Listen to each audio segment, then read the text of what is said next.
NIL, or name, image, and likeness, has been legal in the NCAA as of July 1st, 2021, allowing college athletes to profit from it. Since then, there has been a huge debate among college sports viewers on whether NIL has helped or hurt college athletics. College sports, in particular, college football, with an average audience of 7.18 million viewers, making it the biggest sport in the nation. This should be important to any viewer as it affects college students and most everyone in this day and age. Everyone in this day and age has attended or is planning to attend college.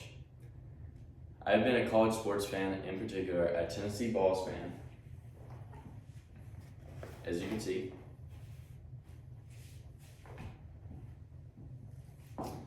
Since birth, I have attended over 70 college football games alone and over 50 college basketball games. I am very blessed and grateful to have seen the pre-NIL college athletics and the post-NIL to be able to compare the two together and have an opinion on it.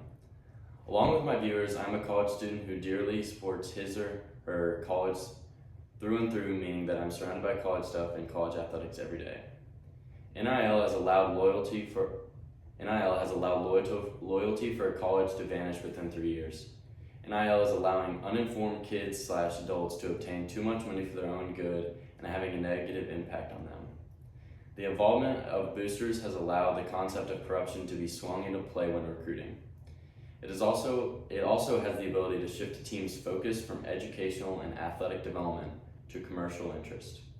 I'm going to convince you that NIL is a problem in college sports, causing more negative than positive, and then I will give you some solutions. The ability to use the transfer portal as an opportunity to make more money from NIL is a huge part of the loyalty lost in college athletics. If a college athlete is not happy with their NIL income, the transfer portal has become leverage for a player to seek out more NIL money at a different institution or attempt to renegotiate with their current school. From Cody Orr.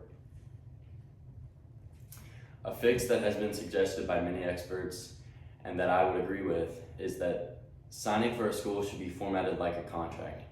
If a player signed away that they had to stay at that college for at least 2 years, it would allow players to factor in what is best for them, which would include athletics and education and not just the money that some athletes have been chasing since NIL was introduced.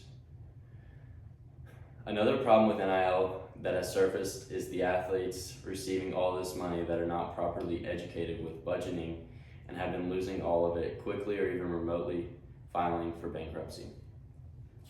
Start quote. Athletes have relatively short careers and their earnings must sustain them over a lifetime.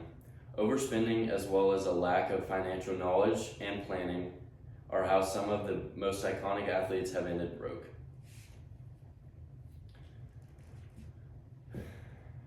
That is from Tim Parker.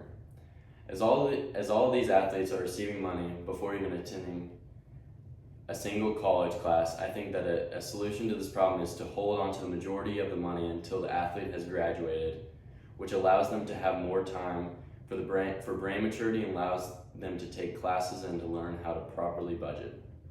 In college athletics, there are 3 major types of coaches. Those being a recruiter, a motivator, or developer. That being said, before the introduction of NIL, every coach was on an even playing field, and how much effort and time the coaches spent recruiting the athletes out of high school usually determined where they might go play college ball. After NIL was introduced, the colleges that have the wealthiest boosters and alumni have been able to offer the most money from NIL and therefore have been able to recruit the most talented players. For instance, the founder of Nike, Phil Knight, happens to be a huge Oregon fan and alumni. As of May 2024, Oregon has received $969 million in donation, which goes towards NIL and recruiting. To put that into perspective, that is $140 million more than the second highest university in donations from alumni. That's from 247 Sports.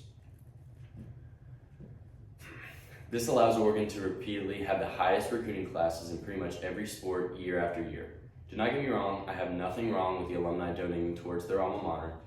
I just do not think that they should be able to buy these athletes.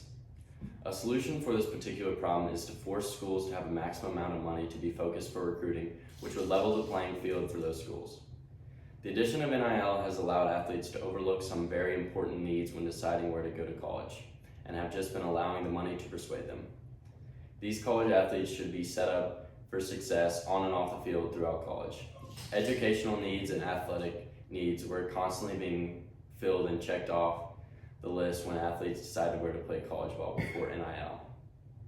Now a ton of athletes are only looking at commercial benefits that a university can provide to them as their factors for choosing a school. College is a big deal and has the opportunity to do a lot more for these athletes than to just hand them a check and let them go.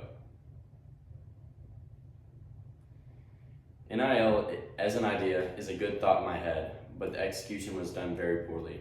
I do not mind the college athletes to benefit from working hard and constantly raising the charts on viewership. However, it can be done in a more fair way. Allowing college athletic programs to benefit more from the money they can offer versus the development of players, the atmosphere, education, and recruitment is not a good thing. As a big college sports fan, I've seen the NCAA slowly going downhill since the addition of NIL, and an easy fix to all those problems is to just remove it. Thank you.